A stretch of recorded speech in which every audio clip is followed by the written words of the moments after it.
el profe Pintos y hoy les voy a explicar cómo resolver resistencias en circuitos mixtos o circuitos mixtos con resistencias. Vamos a retomar las consideraciones generales que hemos visto en los videos anteriores, que son en serie el voltaje se va a dividir y la corriente se va a mantener, y en paralelo la corriente se va a dividir y el voltaje es el que se va a mantener. Tenemos el ejemplo, tenemos 7 resistencias y hay que determinar la corriente y el voltaje que pasa por cada uno de los elementos. Tenemos una resistencia de 300 ohms, una resistencia 2 de 450, una 3 de 810, una 4 de 490, una resistencia 7 de 100 ohms, una resistencia 6 de 510 ohms y una resistencia 5 de 330 ohms.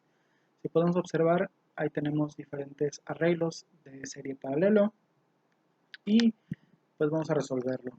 Lo primero que vamos a hacer, o que yo les recomiendo que hagan, es dividirlo por zonas o por secciones, y en este caso vamos a distinguir 4 secciones o 4 zonas. La primera es la resistencia 1, le vamos a llamar zona A o sección A. La sección B va a ser esa que tiene ahí marcada, que son 2 resistencias en serie y entre ellas están en paralelo con la resistencia 4.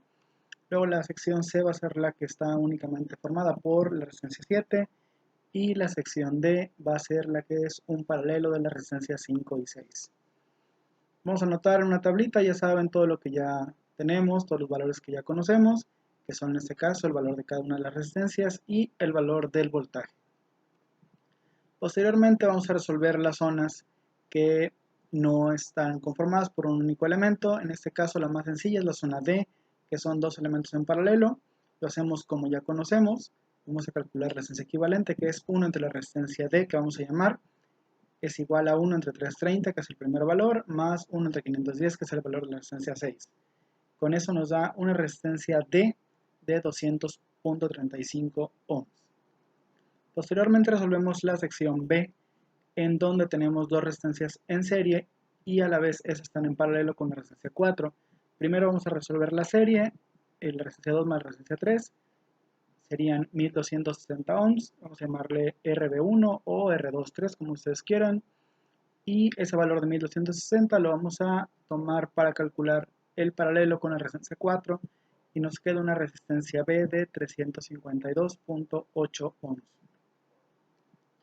Ahora vamos a redibujar el circuito. Abajo a la derecha es el circuito que teníamos y arriba a la izquierda es el circuito simplificado. La resistencia B es la que corresponde a la sección B y obviamente la resistencia D, la RD, es la que corresponde a la sección D. Ahora tenemos 4 resistencias que están en serie y con esas resistencias procedemos a calcular la resistencia total o equivalente. Simplemente tenemos que sumar las 4 y tenemos 300 más 352 más 100 más 200.35, nos va a dar una resistencia equivalente de 953.15 ohms.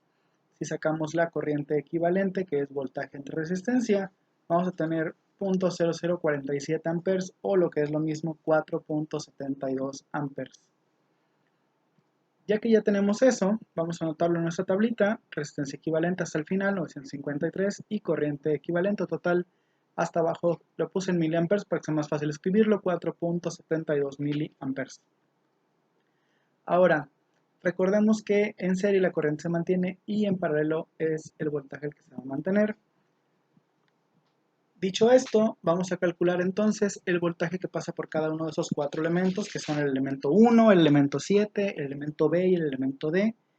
Y tenemos que para el elemento 1 tenemos, si para una resistencia total de 953 ohms corresponden 4.5 volts, entonces para una resistencia de 300 corresponderán 1.41 volts y así hacemos para las otras resistencias. Tenemos entonces los valores que están en la pantalla. Para la resistencia, el voltaje B, perdón, 1.66 volts, el voltaje 7 sería 0.47, el voltaje D 0.94, el voltaje total, sumamos el 1, el B, el 7 y el D, tenemos 4.499 volts, que es casi 4.5 volts, entonces estamos en lo correcto.